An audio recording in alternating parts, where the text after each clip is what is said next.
Hello viewers, welcome to my Nupur's kitchen. তো তোমাদের সামনে আজকে রুই মাছের একটি ইউনিক রেসিপি নিয়ে চলে এসেছি।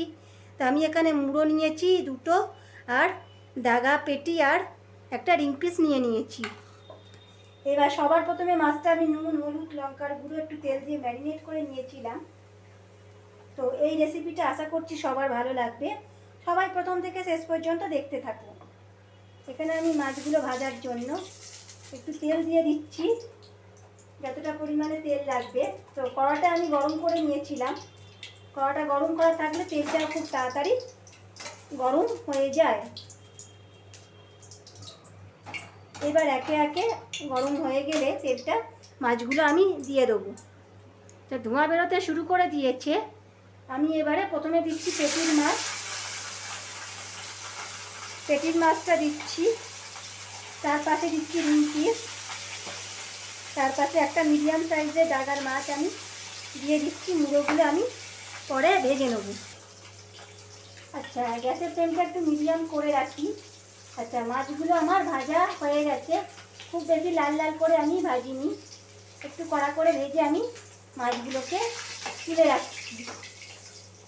আচ্ছা, তোমরা তোমাদের পছন্দ অনুযায়ী মাছের পিস নিতে পারো।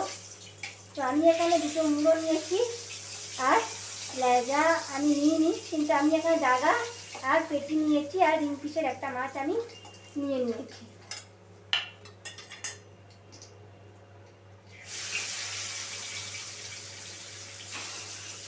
আচ্ছা, যারা আমার ফেসবুক থেকে দেখছো তারা পেজটি প্লিজ ফলো করে দিও। যারা এখনও ফলো করোনি, যারা ইউটিউব থেকে দেখছো তারা সাবস্ক্রাইব করে দিও।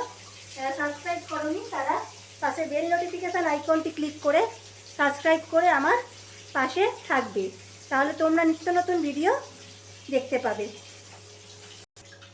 আচ্ছা, এবারে আমি একটু কালো জিরে দিয়ে দিচ্ছি, ফোড়নে দিচ্ছি কালো জিরে, দিয়ে দিচ্ছি কাঁচা লঙ্কা কুচিয়ে রাখা, তার সঙ্গে স্লাইস করে কেটে নেওয়া পেঁয়াজ।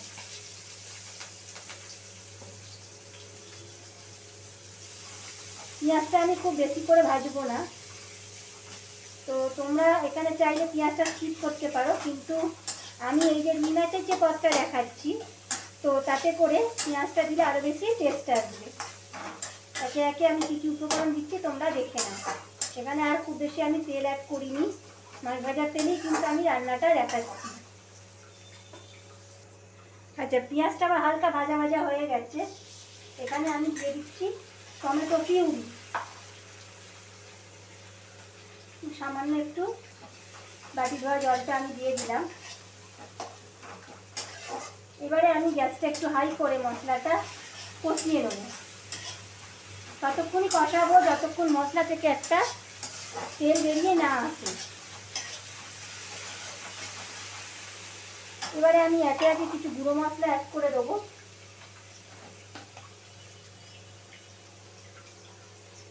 দিয়ে দিচ্ছি সামান্য পরিমাণে নুন। নুনটা অবশ্যই বুঝে শুনে দিতে হবে।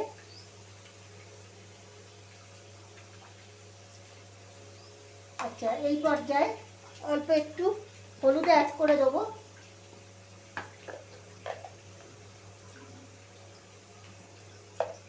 সবই অল্প করে আমি দিচ্ছি। সমস্ত উপকরণ তোমরা দেখতেই পাচ্ছ যে মশলা থেকে অলরেডি আমার তেল ছেড়ে এসেছে।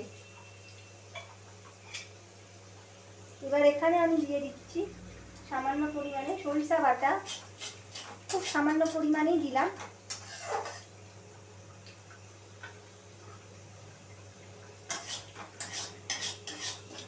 এবারে পোস্ত বাটা, এই যে রাজশাহী রুই পোস্ত আমি দেখাচ্ছি, এটা খুব মানে কি বলবো আপনাদের, খুবই এটা জনপ্রিয়।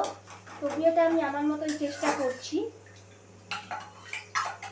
এখানে কোনো রকম আদা রসুনের প্রয়োজন পড়বে না। গ্রেভিটা খুব সুন্দর, একটা খুব সুগন্ধ বেরিয়েছে।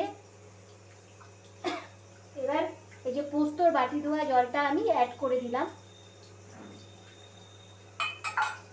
আর এখানে কোনো রকম কিছু আমি অ্যাড করছি না। এটাকে ভালো করে আমি একটু কষিয়ে নেব, সমস্ত কিছু একটু ভালোভাবে মিশিয়ে নেব। ঝোলটা ফুটে উঠলেই আমি একে একে মাছগুলো দিয়ে দেবো। আচ্ছা, ঝোলটা একটু ফুটে উঠেছে, মশলা থেকে তেলও বেরিয়ে এসেছে। আমি দিয়ে দিচ্ছি 1 teaspoon Kashmiri red chilli powder. এটা অপশনাল, তো আমি জাস্ট একটা কালারের জন্য আমি এটা অ্যাড করে দিলাম।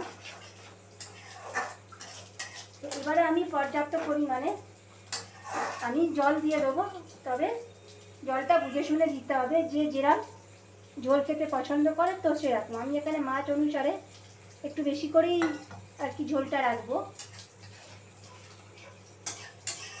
মাছের পরিমাণ অনুযায়ী একটু বেশি করেই আমাকে ঝোলটা রাখতে হবে, যাতে ভালো করে গ্রেভির সাথে মাছগুলো মিশে যায়। আচ্ছা, ঝোলটা ফুটে উঠেছে, এবারে আমি একে একে মাছগুলো দিয়ে দিচ্ছি। তোমরা তোমাদের পছন্দ মতন মাছের পিসগুলো অ্যাড করতে পারো। তো এবারে আমি বেশিক্ষণ ফোটাবো না, জাস্ট 2 মিনিট মতন ফুটিয়ে আমি জাস্ট নামিয়ে নেবো, যাতে গ্রেভিগুলো মাছের সঙ্গে মিশে যায়, খেতেও খুব সুন্দর লাগবে। তো গ্যাসের ফ্লেমটা আমি এখানে বন্ধ রাখছি। তো তোমরা জানিও কেমন হলো আমার এই বাদশাহী রুই মাছ, মানে বাদশাহী রুই পোস্ত।